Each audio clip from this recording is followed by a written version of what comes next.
வணக்கம். தமிழ்நாட்டினுடைய அரசியல் சூழ்நிலை ரொம்ப மந்தமாக போகுதா பரபரப்பாக போகுதான்னு தெரியல. ஆனால் எடப்பாடி பழனிசாமி அவர்கள் அதாவது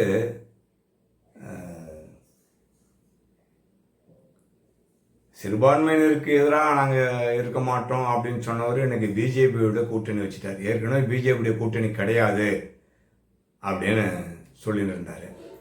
சாதாரணமாகவே மாநில தேர்தல் அப்படின்னாலுமே மாநில கட்சிகள் மத்திய அதாவது பாராளுமன்ற நேஷனல் தேசிய கட்சிகள் இவங்கெல்லாம் ஒன்றா கூட்டினாலுமே கூட்டணி வரும்போது எம்எல்ஏ தேர்தலுக்கு அந்த மாநில கட்சி தான் கூட்டணி கட்சி தான் தீர்மானிக்கும். அதுதான் எப்போவுமே உள்ளது. எம்பி தேர்தலில் தேசிய கட்சி தீர்மானிக்கும்.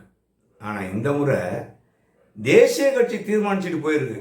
எடப்பாடி பழனிசாமியை வாயில் பெரிய ஐஸ்கிரீமை சொருவிட்டு வாயை திறக்கக்கூடாது, ப்ரெஸ் மீட்டில் நான் தான் பேசணும் அப்படின்னு அங்கேயே அந்த அமித்ஷா உட்கார வச்சு ப்ரெஸ் மீட்டில் சொல்லிட்டு போயிட்டார். வாயே திறக்கலை. சரி போனார்.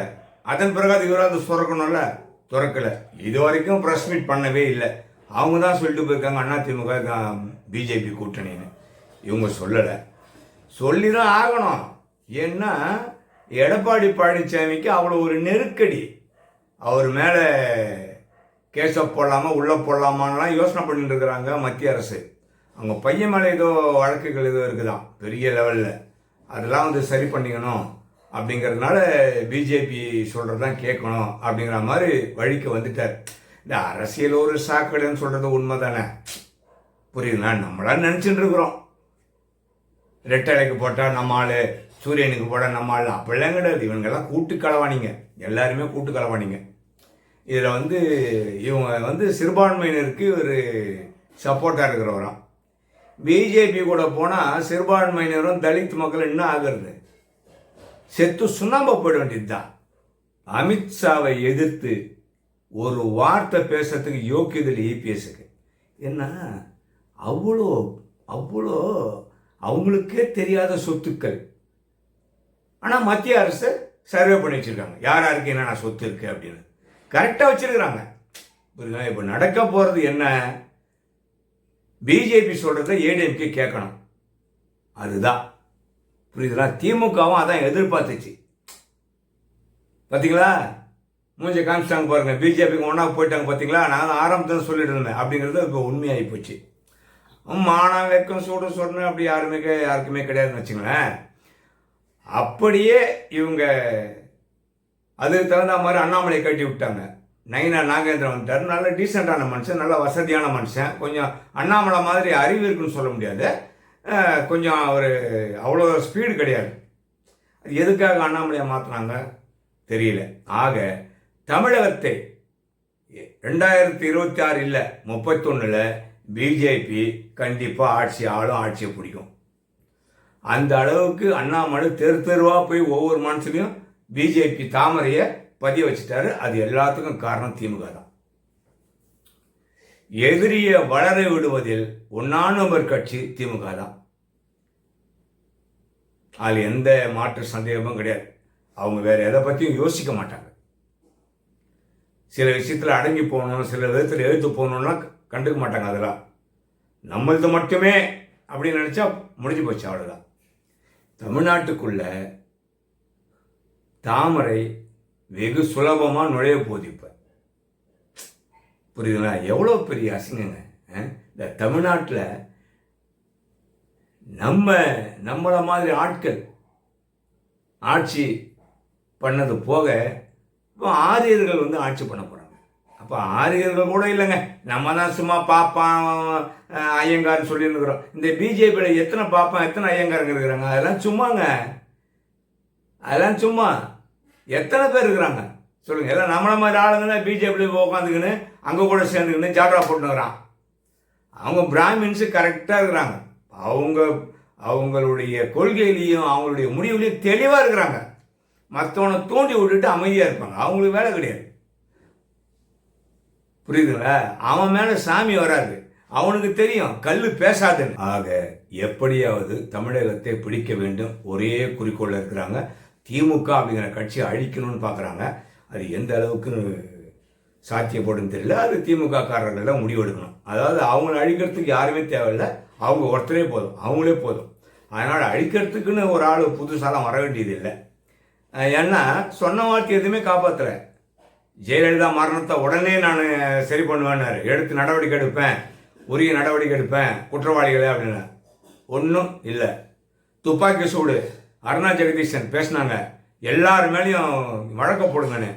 நடவடிக்கை இல்லை.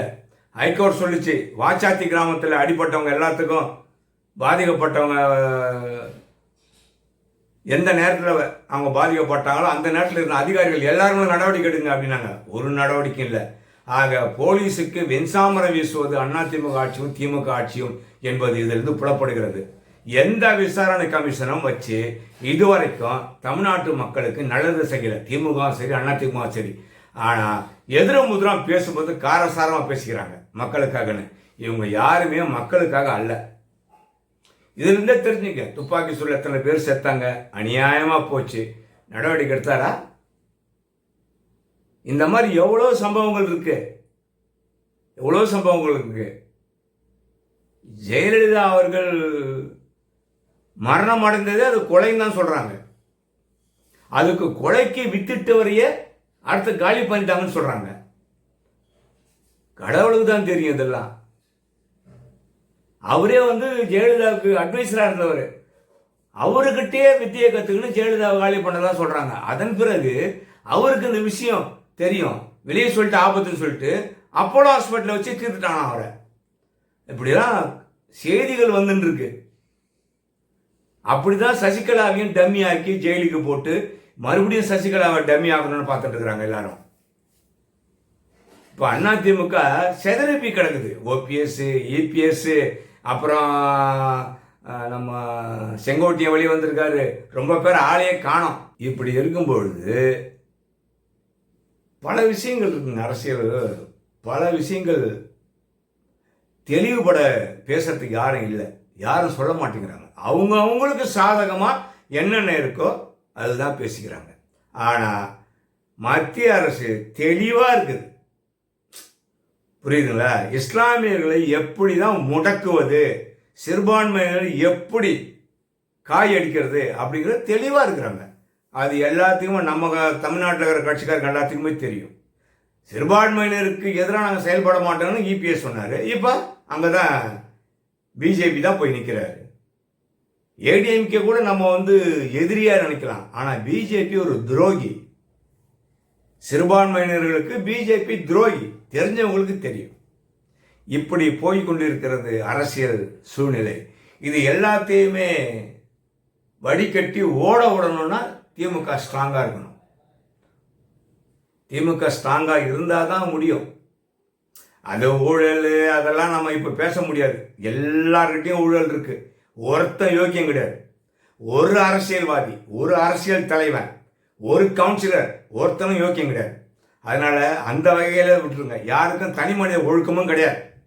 அதை பற்றி இப்போ பேச வேணாம். இருக்கிறதுல முன்விட்டை யாரு பின்விட்டை அப்படின்னு சொல்லுவாங்க, ஒரு பழமொழி. அதனால இந்த இருக்கிற சாக்கடைகளில் யார் கொஞ்சம் நல்லா இருக்கிறாங்களோ அவங்கள தான் நம்ம ஆதரிக்கணும். அவங்கள ஆதரித்தாலும் ஏறி தலைமையில் உட்காந்துக்கிறாங்க. இப்படி போய்கொண்டு இருக்கிறது நிலவரம். 2026 தேர்தல் என்ன ஆக போகுதுன்னு தெரியல. மறுபடியும் இந்த கூட்டணியெல்லாம் பேசட்டும், வரட்டும், என்ன ஆகுதுன்னு சொல்லிட்டு ஒவ்வொரு முறையும் நான் அரசியல் கிரைமும் பேசுவேன். இது பொலிட்டிக்கல் டைம்ன்றதுனால பொலிட்டிக்கல் பேசுகிறேன். பல விஷயங்கள் மூடி மறைக்கப்பட்டு இருக்கிறது. யாராலையும் வாயை திறந்து பேச முடியல. நமக்கு ஏண்டா? ஏன்னா எல்லாருக்கும் தெரியும், முதல்வர் ஸ்டாலின் அவர்களுக்கும் தெரியும், எடப்பாடி பழனிசாமி அவர்களுக்கும் தெரியும், எல்லாருக்கும் தெரியும் இந்த நாட்டில் என்ன நடக்குது, என்ன அயோக்கியதை நடக்குது, எல்லாருக்கும் தெரியும். ஏழைகளையும் எளியோர்களையும் ஒழிச்சு கட்டணும், சிறுபான்மை மக்களை பூண்டோடு ஒழிக்கணும் அப்படிங்கிறது தான் பிஜேபியுடைய கொள்கை, தாரக மந்திரம்.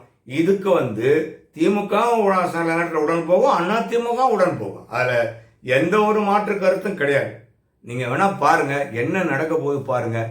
2031 பிஜேபி தமிழ்நாட்டை ஆளப்போது உங்கள் உடைமைக்கும் உயிருக்கும் குடும்பத்திற்கும் வீட்டிற்கும் பாதுகாப்பே கிடையாது.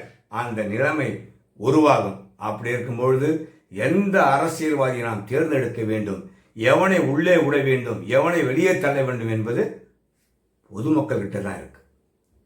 நன்றி. மீண்டும் இன்னொரு காணொலி காட்சியை சந்திக்கின்றேன்.